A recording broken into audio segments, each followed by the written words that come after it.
Hi, you guys, and welcome to Bones. This is Module 2. It's Chapter 6, though. We're jumping to Chapter 6 because in lab we're going to start with bones quite soon. So that's why we go to this chapter first. So on this picture right away, what is this? Take a minute to look at this diagram. Tell me what you think it is. And this, you know what it is. So we'll come back to this diagram and what that was. I want to start out by thinking about how you're going to conquer this chapter. And you're going to read the pages that I've assigned, that you have in your module. You're going to look at some videos. There's some really good crash course ones. These crash course for A and P are always going to be helpful. So even if I don't put them in my extra video section, be sure to look at those. Those are very great. And you might want to start vocabulary lists because there are a lot of words, and you've heard, as in that in any biology class, any science class, you actually learn the names of more words than you would had you been in a language class. So that's a little frightening, but don't you worry, we're going to conquer this. So let's start talking a little bit about bone, and I'll always have to keep moving myself around here as an introduction to you. So bone absorbs foreign elements and it stores it there so as to sort of dispose of them later on. And one of them is lead. That's sort of not a good idea, right? That in the event that you were to ingest lead, you would store it in your bones. So this is Beethoven. And Beethoven, we know, was pretty ill. He was a sickly guy after his 20s. He was not well. And he died early. He died at 56 in 1827. And so much has been thought about, what did he die of? What did he have? What was going on? And it found that the lead levels in his hair, I guess they collected some of his hair, was 100 times higher than that of any other normal hair. So that's pretty alarming that he somehow was ingesting, I'll put myself over here, a lot of lead. And this was also stored in his bones. So in those bones they found, and I guess they exhumed some of these bones, and they found very high levels of lead. So that's just one story of many. And let me tell you more about how it stores and what the problem is with some of these toxins that end up in bones. So in your book, you have something called the clinical application, and it talks about radioactivity in bone cancer. And my picture here is of Madame Curie, a remarkable lady. She won the Nobel Prize in Physics in 1903. Here's a time where women were not in science, and she wins the Nobel Prize in Physics. Pretty remarkable feat early on. But she didn't stop there. She kept going and got herself another one in chemistry in 1911. How are some people just so smart? They take so smart. So she was a pioneer in the field of radioactivity. She really didn't, she was learning about this, as we all were, learning about radioactivity. And she worked with no protection, not knowing that this was something that could be potentially very, very toxic. And she died of bone cancer. She was exposed to this radioactivity that she worked with, and she died of aplastic anemia. So this was really wreaking havoc on her bones. And a quote that I saw said, and I'll read it to you, it said, she carried test tubes containing radioactive isotopes in her pocket. I can imagine her lab coat like this with her pocket, and stored them also in her desk drawer. And she would remark on the pretty blue-green light that the substances give off in the dark. Oh, all this to tell you about bones.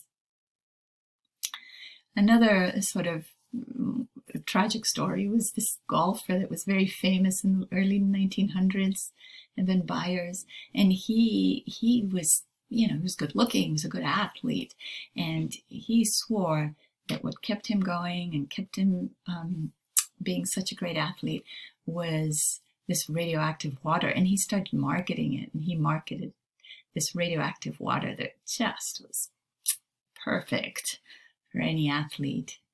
And the man, was consumed. His bones, I think he lost part of his facial bones were lost, and it was a very tragic story. So here's everything to tell you how bones are storage. They will store toxins in your body. The first thing that we do when we look at bones in anatomy is we classify them. We classify them by shape. So it's pretty evident this is an easy one. This is a long bone, humerus, long bone. That's good. And a flat bone, like a bone of your skull. That's easily seen. It's a flat bone. And then in your carpals, in your wrist, you have a series of little bones that are sort of more square. You'll learn them. We're going to call them short bones. So short, long, flat. And if you were to look at one of these flat bones, you would see that it's actually, layered. So it has a compact, very hard bone on the outside and on the external side, and then on the internal region, also compact, strong bone, and then something we call spongy bone in the middle. So that's not solid, but instead it has sort of these, they're called trabeculae, these charts of bone in between. And if you think about why you'd want that in the skull, it's because if you take a big blow to the head here, it's going to have a little flexibility there rather than just shattering on you like a window. So what are the types of bones? There are irregular bones. So an irregular bone is one that we couldn't classify any other way. It's not long, it's not short, it's not flat. It's irregular. So your vertebrae from your spine are irregular. Now there's some other really interesting ones, like this one, the sutural. So look at this name, a sutural bone is a bone that's found within a suture. Now this is unusual. You don't usually find this, but you find it on occasion in an individual, right, who's probably donated his body to science, his or her body, and you find that instead of having a straight suture like this, there's actually an extra bone inserted in there, which is quite unusual. So if it's in the suture, it's a sutural bone. And then a sesamoid bone. This is an important one also. A sesamoid bone is kind of like your patella, your kneecap. It's a bone that's inserted. It's floating. Let's think of it that way first. It's floating and not attached by cartilage to another bone. And we'll talk a lot more about why we have these sesamoid bones, okay, later. For now, just know its classification. I'm telling you a little bit more about it. Look at this. If I insert this bone here, right in there, and it is embedded within this tendon here. So see, tendon, and it's embedded inside that tendon. It's found where that tendon passes over a joint. Okay, so this is a really important knee joint, right? And we have a tendon that is connecting bone here, bone to bone. And we don't want that tendon to get caught, like squeezed in between here. We want to pull it away from that joint so that it doesn't get sort of trapped in there. Ouch. And you'd want to pull it away a little bit from that joint for that not to happen. And that's what that bone does, that sesamoid bone. So you have these when a tendon crosses a joint and you want to pull it away a little bit so it won't get pinched. You have it in your hands and your feet and your knees. Very, very interesting that we do have these extra bones. Look at this in the hand. This is a study done in China where they looked at the hand and found out, well, do we have those in all of our fingers? You know, because there we have a tendon going over a bone. Or do we not? Or does everybody have them? Or do some people have them? So they looked at that and they found, this is their study on the incidence of sesamoid bones in these subjects, and they found that 100% people had it between their metacarpal here and their first digit. Everybody here.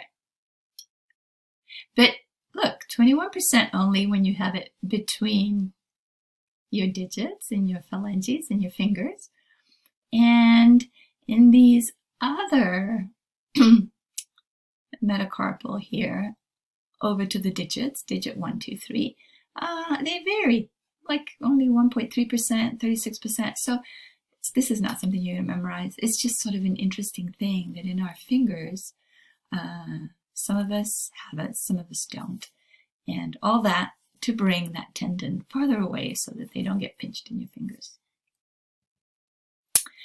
We're going to continue with general features of bones in the next video and cut this one now so that we keep them as mini lectures. Thanks for listening, you guys.